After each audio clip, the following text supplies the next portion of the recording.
Dear colleagues, dear friends,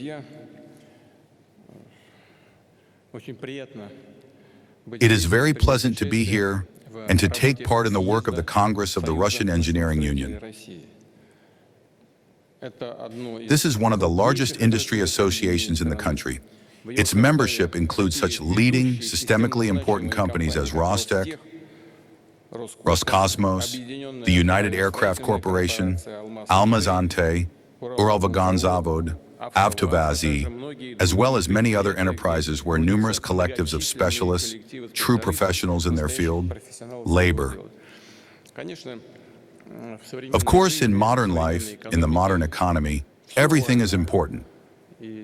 Services are important, and financial operations, papers. But still, it is pleasant to deal with people who are engaged in concrete work.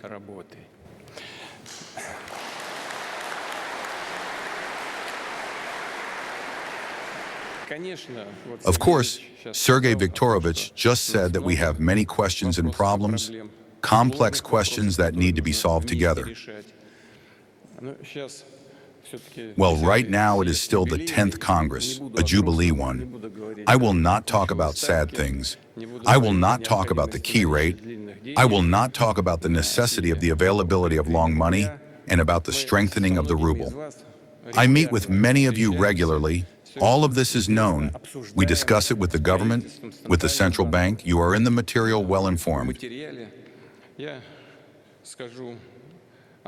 I will say that, despite any difficulties, in recent years, domestic machine builders have been acting in uneasy conditions, including the rupture of ties with certain foreign counterparties and external pressure from unfriendly countries.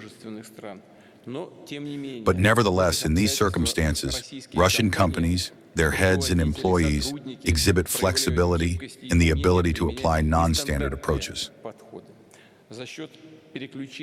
Due to the switching of logistics, the replacement of a number of components, and the mastery of their own original scientific and technological solutions, they have not only maintained rhythmic work, but in a whole series of cases, have occupied new positions, both on the domestic and foreign markets. They are implementing development programs, investing in research reserves, and the strengthening of personnel potential. The results are, after all, significant, despite all the problems that we know about and which I just mentioned in passing. According to the results of last year, the volume of output of the Russian manufacturing industry exceeded the figure of 2021 by almost a quarter. It is clear why I am talking about this, because specifically after 2021, in 2022, all the problems I know about began. If said as a whole, the volume of industrial production in Russia in 2025 turned out to be 12% higher than the level of 2021. What does this speak of? Firstly, that our industry, science, and education have enormous potential. This is a solid foundation for our sovereign development, for qualitative economic growth, the formation of a supply-side economy and modern jobs, for ensuring the defense capability of the country and the scaling up of high-tech exports. And secondly, our strategic line justifies itself. The decision that we took not so long ago, not to copy the work of others, but to set trends in the markets, to master new types of competitive products, including the production of high-quality aircraft, railway, agricultural, and other machinery, the creation and accelerated implementation of industrial robots, digital platforms, and autonomous systems, and artificial intelligence technologies. Projects stimulating the demand for such products have been launched and will be developed.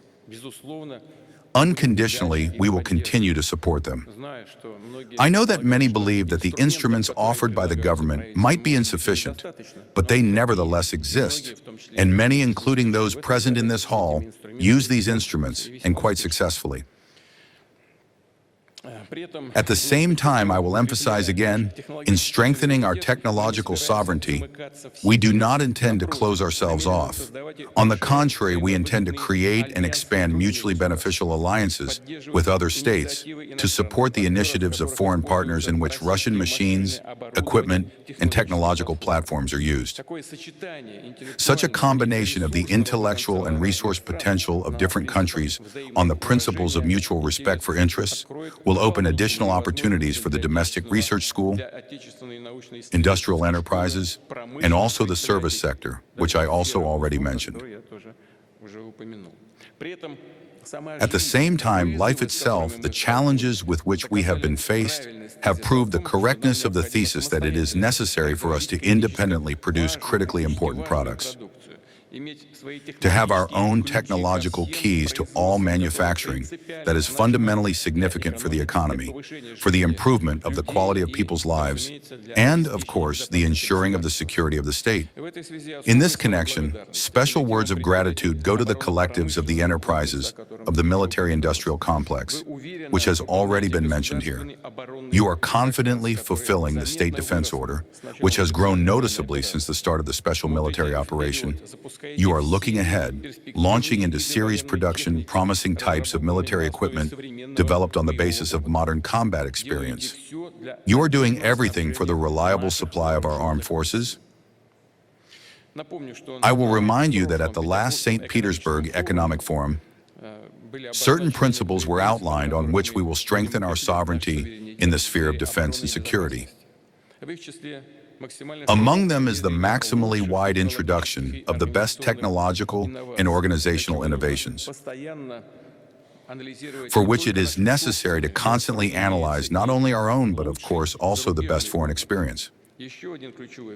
One more key principle is the increasing of the speed of decisions taken, of actions, and of production, but this is a primordial problem. I think that for centuries, without any exaggeration, we have been facing this. But it is necessary to pay special attention to this. The speed of both decision-making and implementation is extremely important. We do not have the right to lag behind in these parameters either from our partners or from our competitors. The timeframes, from the idea to obtaining the final, finished product, must be cardinally reduced, as is already happening in many civilian sectors. At the same time, I repeat, it is necessary to move away from the formal division of companies into the military-industrial complex and the civilian segment, from conditional restrictions that hinder the rapid mastery of new effective solutions in production. I am confident that our guys will help realize these principles in practice. We say with full justification, our heroes who have passed through the special military operation. People with enormous experience, who know how to quickly find answers to assigned tasks, are well-oriented in the tactics of using weapon systems in frontline conditions, and know what their comrades in arms need on the line of combat contact. I ask the government, specialized ministries, and company heads to most actively facilitate the arrival of such people into the domestic military-industrial complex and other industrial sectors. Concrete actions are needed here. The expansion of programs for professional training, internships, and employment. Yes, the guys are fighting, they are showing themselves, but it is necessary to support them. It is necessary to look for the talented ones. There are many talented people there.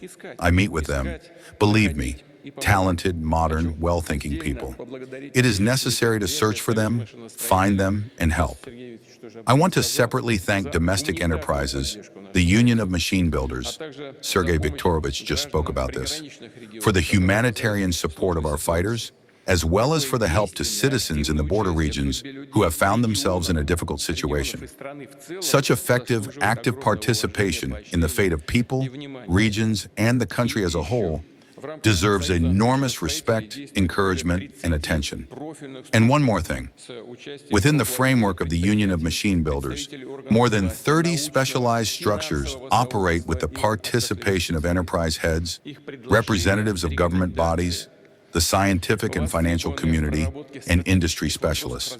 Their proposals and recommendations are in demand in the elaboration of strategic issues for the development of our industry, including the improvement of the regulatory framework, the technological re-equipment of enterprises, their support in conditions of external pressure and sanctions, as well as, undoubtedly, personnel provision. I know that the Union of Machine Builders, together with the Ministry of Education and Science, has built a comprehensive end-to-end system for training engineering personnel. It covers all stages of a specialist formation, including career guidance, the identification of talent, training, mentorship, and hiring. Over the last 5 years, about 4 million school children, students, and young engineers have passed through these programs. This work must necessarily be developed and continued, since it is oriented toward the future, toward the upbringing of a generation with modern, innovative engineering thinking. Specifically, such specialists will have to solve the prospective tasks of the technological development of our country.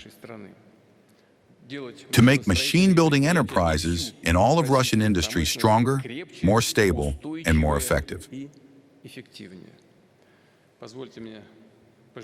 Allow me to wish you all the very best. I know, once again, I want to note this. I know what kind of difficulties you have to go through, and I know that you are coping with them. You are coping thanks to your organizational talent, your mindset, your focus on the final result, and you are succeeding in this. Thank you, and all the very best. Success in your work.